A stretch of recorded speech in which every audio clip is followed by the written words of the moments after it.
Okay, it is really happy that to meet you again in this wonderful day. In this particular class, I'm going to talk about a new topic called the inventory model. Inventory model. Inventory model. What is that inventory model means? Okay, so inventory we know well. Am I correct? That invention. We are making a new things out of the old thing is called invention. Model connected with the model. Therefore, the topic is inventory model. Okay, right. So, what is the definition of that? So, look at that screen there. From the stage coming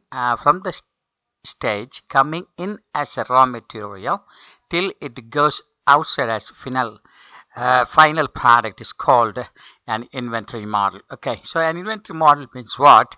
The raw materials are coming inside and it is given a new shape for that, and it goes outside of the final product. Okay, the totality we call it as inventory model. Take for example, in the computer company, the raw materials are brought in, then they are fitting one another. At last, it goes out as a computer. Am I correct? In the computer company. So it is a good inventory model. Even a college also. So I can give you an example for that. Look at that. Next slide gives you some examples for inventory model. Okay. Take for example, computer company. Okay. Look at the computer company. As I just explained to you, raw materials are coming inside. They are fitting one another. At last they go out as a final product. So it is a good example for inventory model. So book publishing company also, the papers are coming in, it is printed, and then it goes out as a newspaper or book, whatever it may be. Okay, the totality we call it as inventory. And model, I will tell you what's the meaning of the model later. The model means the inventory model means we are analyzing the situation of inventory variables, and we are getting an optimum result out of that. That's called inventory model. Even college is also a good example for an inventory model, because raw material as the students are coming inside, they are given a shape as a BSc or MSc students, and they brought out as final product. So good example for inventory models. Now the necessity of inventory model. Okay, there may be a lot of necessities why we are in need of the inventory models. Why we are in need of the inventory models? That's what we have to look at. Okay, now look at that.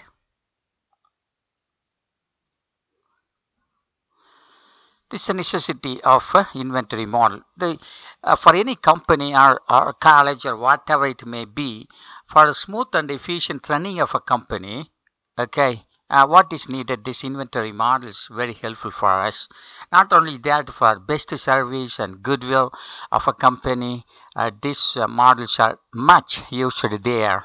And then no maximum loss or gain. I mean optimization of almost all the characteristic in a company is based on the inventory model. So these are some of the necessities why we have to study the inventory models. Okay, so that's what very important that you have to understand.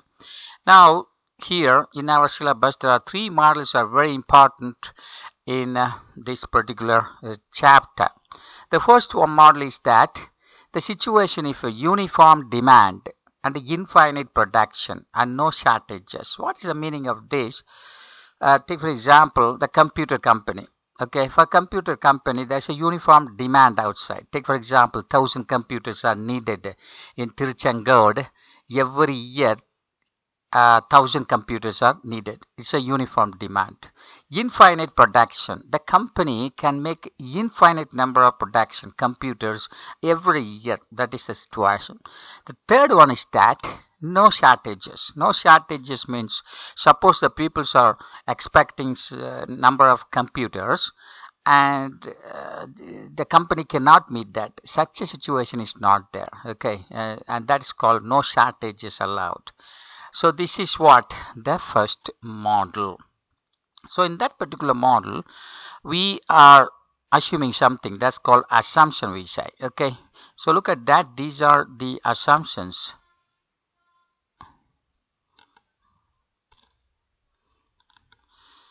These are the assumptions. Okay, actually, what is this? Why this this line not needed for us? It is coming and disturbing us. Okay, no problem. We'll study this. So in this particular model, there are certain assumptions are there. The first assumption is that there is a uniform demand R. The setup cost we are taking as C3 and holding cost we are taking as C1. So with this particular assumption, we have to make the formula for this particular situation. What situation? The situation is that, as I have explained just before, first model, the uniform demand, infinite production, and no shortages. Okay. Now look at that. This is a picture. This is a picture that you have to understand. If it is minimized. Okay. Now, right. It's better there too. Okay. So this is a picture. Okay. What picture?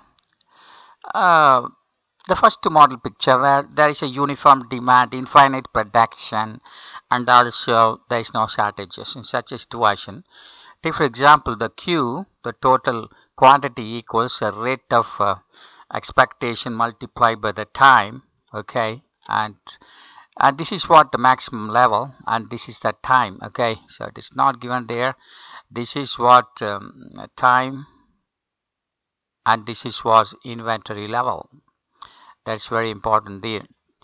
So in this particular quantity is bought to the company, then day by day it is reduced. Okay, it is reduced, and then after some times it comes to end. Again it has to order the quantity of Q. Then there will be a reduction in that particular raw material and come to an end like that, going on. Okay. So the time is over. So this is time limit. That's what we have to understand. So how much we have to order each and every time. That's what Q, we say that. Okay, Q would be equal to the demanded time. That's what the formula. And how many times we have to order. What's the time interval? So these are the factors that we have to identify. Okay. Now from so this is a total time of the whole process. So the total time, how many times we have to order, and what would be the time limit between the orders. That's what we have to understand. Now next comes, these are the formulas connected with the first formula connected to the first model. First model, what is that? A uniform demand, infinite production, no shortages is allowed.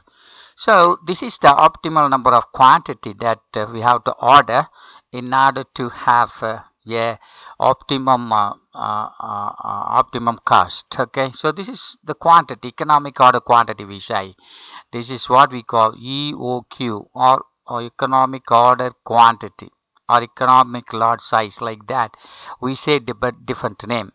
This is the time interval between the order. Okay, that is after how many times we have to order. Every 5 days we have to order, or every 1 week we have to order, or every 1 month we have to order, or every year we have to order. Like that is called optimal intervals of time. That's what T0 we say. Then next about what we say is that about Q of C0. C0 means what? The cost. If the quantity order like this, and if the time limit is like that. Okay, the one more formula is there, that is called N0. How many number of orders we have to make in a particular period? That would be equal to 1 by T0. Okay, so take for example, in 1 year we must order 4 times. So in 1 year we have to order 5 times, like that. That's called what we call number of orders. So the optimum quantity which gives us the maximum profit to the company and not maximum loss to the company, and This is the number of orders we have to make per a particular period. This is how many time intervals we have to make. That is after 1 hour, after 1 year, or after 1 week. What is that? If do so, what would be the total cost? Okay, total cost. Under this particular situation, that's called what? C naught. C naught, that is optimum cost for this particular situation. What is the situation? Infinite production, uniform demand, and no shortages is allowed. Okay, I will take one problem for that and you will understand clearly how that works. Okay, now let us have a problem here. Let us have a problem very clearly here. If daily demand of a particular product, take for example computer. If daily demand of a computer is 9,000, the holding cost per computer is rupees 2.40 unit per period. Setup cost is rupees 100 per run. Find the optimum quantity order, and this is optimum time interval, number of orders we have to make, what would be the optimum cost. Okay, so that's what we have to find out here. That is a company is producing 9,000 every daily it needs. Holding cost is rupees 2.40. Setup cost is rupees 100. Find Q naught, T naught, N naught, and C naught. These are we have to find out. So given that the total demand is given as R is equal to 9,000. Okay, right. Then what is the holding cost is given as holding cost, that is E1 from the formula 2.40. Then setup cost also given here. The setup cost is rupees 100. And from the formula that we have studied early, Q naught would be equal to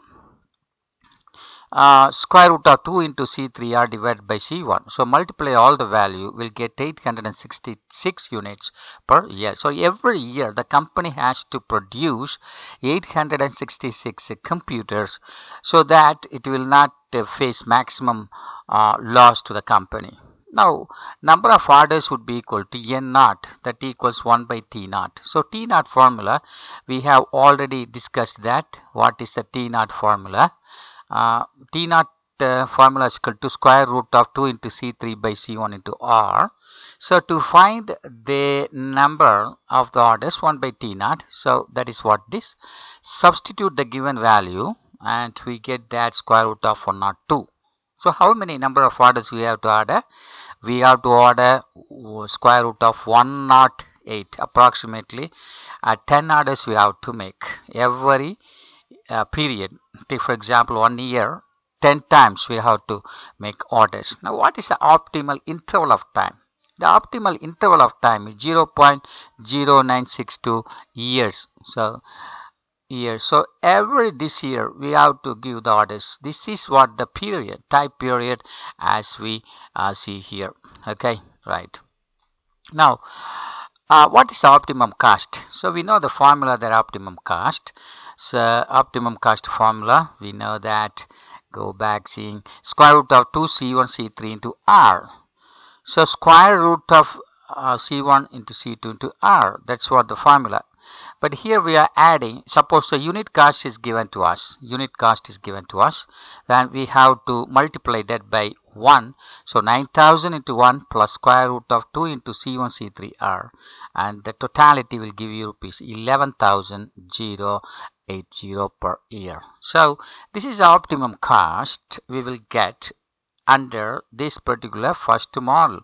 What's the first model? The first model is that the production should be expectation, or the demand should be constant, uniform demand, and also the infinite production should be there in the company, and no shortages are allowed.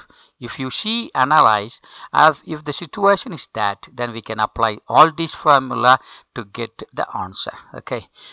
In the next class we will study other two models, the continuation of this particular class. So thank you very much for being me for the past 15 minutes. Thank you.